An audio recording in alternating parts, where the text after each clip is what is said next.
Halo teman-teman semuanya, dalam video kali ini kita akan membahas salah satu tokoh terdekat Sultan Abdul Hamid II, yaitu Mahmud Pasha. Kita akan membahas tentang siapakah itu Mahmud Pasha, bagaimana tokoh sebenarnya dalam sejarah, dan apakah benar ia berkhianat kepada Sultan Abdul Hamid II. Silahkan simak video ini sampai selesai.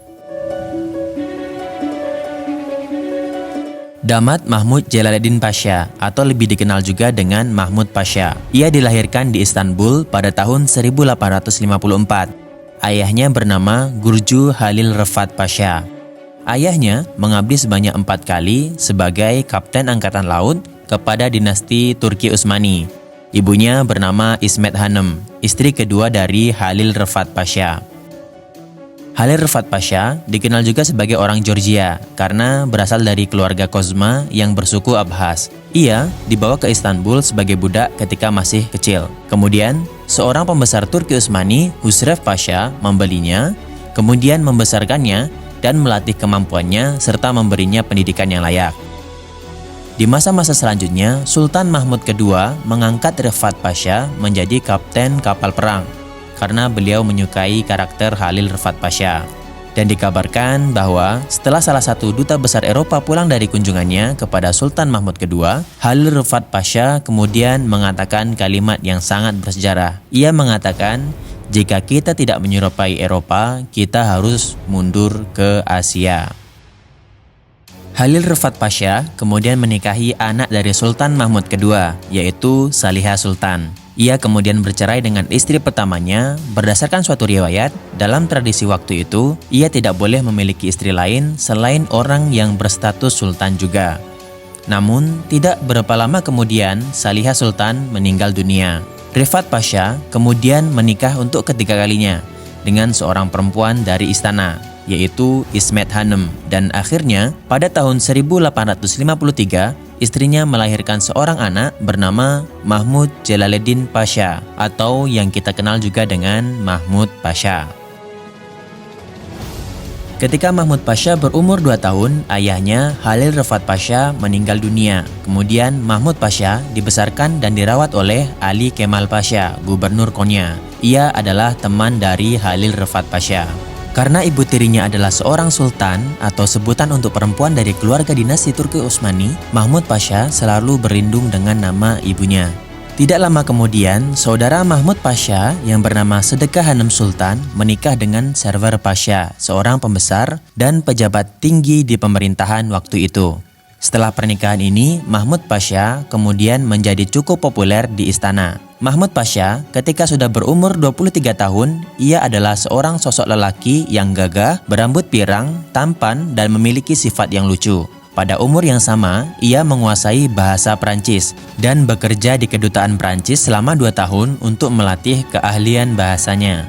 Pada bulan Februari tahun 1875, dengan izin Sultan Abdul Aziz, Mahmud Pasha menikah dengan anak perempuan Sultan Abdul Majid yang bernama Seniha Sultan.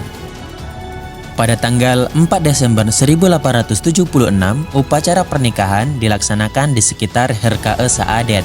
Tempat itu sekarang sudah menjadi museum peninggalan sejarah di Topkapı Sarayı, Istanbul. Sekarang, Mahmud Jalaluddin Pasha sudah memiliki istri bernama Seniha Sultan dan menjadi bagian dari keluarga besar dinasti Turki Utsmani.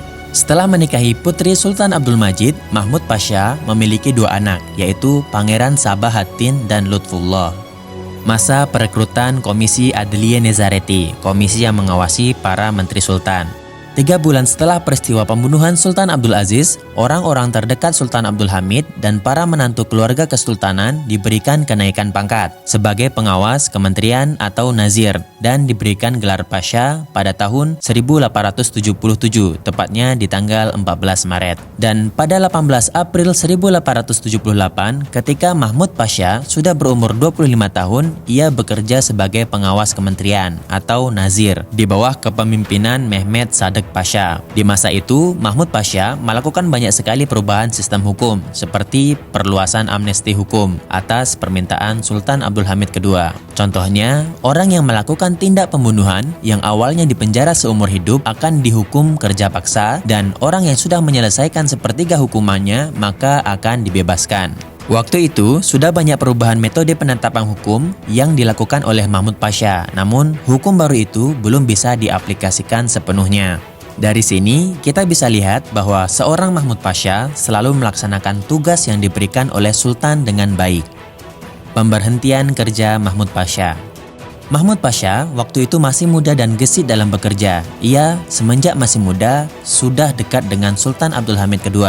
Karena dari segi keluarga, Mahmud Pasha juga merupakan suami dari adik Sultan Abdul Hamid, yaitu Seniha Sultan. Namun pada tanggal 20 Mei 1878, Sultan Abdul Hamid mendapati nama Mahmud Pasha ikut campur dalam kudeta militer yang dilakukan oleh Ali Suavi di peristiwa Istana Ciragan. Dari sanalah Mahmud Pasha diturunkan jabatannya dari Nazir atau Komisi Pengawasan Menteri. Keterlibatan Mahmud Pasha ini diberitakan oleh kelompok Freemason kepada Sultan Abdul Hamid II.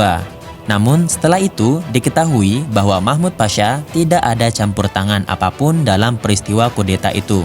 Beberapa waktu kemudian, Sultan Abdul Hamid meminta Mahmud Pasha untuk kembali bekerja sebagai pengurus keuangan negara. Namun ia menolak permintaan sang sultan. Meskipun Mahmud Pasha sudah turun tahta sebagai Nazir, ia tetap mendapat upah status menantu sultan, yaitu sebanyak 20.000 kurush lira.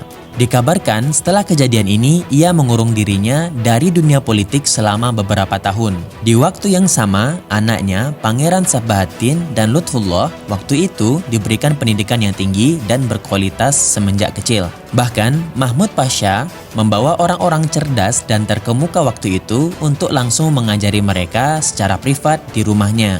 Untuk mengambil perhatian Mahmud Pasha agar kembali kepada Sultan Abdul Hamid, ia diberikan penghargaan Mutasa Nishan Ali pada tahun 1881 dan Murasa Mejidie Nishan pada tahun 1889. Dua rencana itu adalah penghargaan tertinggi untuk seseorang di masa itu. Namun, Mahmud Pasha tidak menerimanya dan menolak untuk mengabulkan panggilan Sultan ke istana. Setelah itu, hubungan Mahmud Pasha dan Sultan Abdul Hamid mulai melonggar. Ia tidak mau ikut campur lagi urusan politik Sultan Abdul Hamid II. Ia kemudian memilih untuk mendekati orang-orang Inggris dan berhaluan dengan politik mereka. Waktu itu sedang ada pembangunan jalur kereta api ke Baghdad. Mahmud Pasha ikut memperhatikan pembangunan ini dan mencoba untuk membujuk Sultan Abdul Hamid II. Mahmud Pasha menginginkan proyek ini untuk dilakukan oleh perusahaan Inggris karena ia memiliki hubungan tersendiri dengan orang Inggris. Ia pun meminta Sultan untuk mengabulkan permintaannya. Namun Sultan menolak keinginannya dan memberikan proyek kereta ini kepada perusahaan Jerman. Mahmud Pasha melarikan diri ke Eropa. Waktu itu, Mahmud Pasha sudah menjanjikan proyek kereta api ini ke perusahaan Inggris.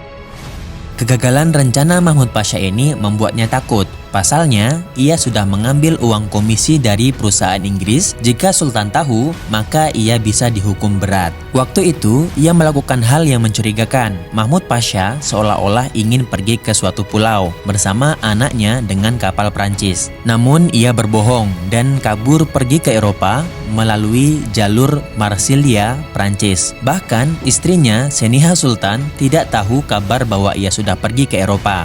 Sultan Abdul Hamid II mengetahui kalau kepergian Mahmud Pasha ke Eropa akan memperkeruh keadaan waktu itu. Mahmud Pasha akan memperkuat kelompok Turki muda. Sultan kemudian memerintahkan duta besarnya untuk Paris, Munir Pasha, untuk menekan pemerintah Prancis agar menahan Mahmud Pasha dan mengembalikannya ke Turki. Pada tanggal 20 Desember 1899, Mahmud Pasha mencoba untuk bertemu Gubernur Marsilia, yaitu Tuan Seyfettin. Namun, ia menolak pertemuan itu dan Mahmud Pasha melarikan diri ke Paris. Sesampainya di Paris, ia pergi ke kedutaan Turki di sana. Ia disambut dengan hangat. Namun, kedutaan meminta Mahmud Pasha untuk pulang. Mahmud Pasha kemudian marah besar. Tidak lama setelah itu, Mahmud Pasha menulis sebuah pesan melalui telegraf kepada Sultan Abdul Hamid II.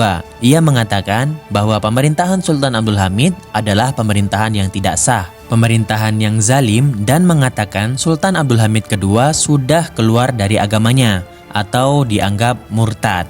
Bersamaan dengan itu, Sultan memerintahkan Munir Pasha, duta besar Prancis, untuk mengikuti pergerakan Tahsin Pasha. Di waktu yang sama, utusan Sultan Abdul Hamid di suatu pertemuan yang sengit, Turhan Pasha dan Nuri Bey meminta anak Mahmud Pasha, Sabahatin dan Lutfullah untuk pulang ke Turki. Mahmud Pasha ketika berada di Paris menulis artikel tentang peristiwa ini di majalah yang diterbitkan oleh Turki Muda di Turki. Kemudian, istrinya Seniha Sultan mengetahui berita yang menyedihkannya ini. Ia sadar telah ditinggal suaminya melarikan diri ke Eropa. Tidak lama kemudian, rumah Mahmud Pasha diberikan kepada Deli Fuad Pasha. Setelah kejadian ini, Seniha Sultan merasa sangat sedih dan terpukul. Kemudian, Sultan Abdul Hamid mencoba menghibur adik perempuan tercintanya. Kemudian, Sultan sering membawanya ke Istana Yildiz. Di sana, Sultan menghiburnya dengan membawanya berkeliling istana dan terkadang membawanya berperahu di kolam istana. Mahmud Pasha ketika di Paris tidak hanya murka kepada duta besar Paris, namun juga murka kepada pemerintahan Sultan Abdul Hamid. Kebencian ini kemudian disampaikan melalui perantara Turki Muda. Beberapa Turki Muda menginginkan Mahmud Pasha pulang ke Turki, namun untuk mendirikan negara republik dan menjadikannya sebagai presidennya.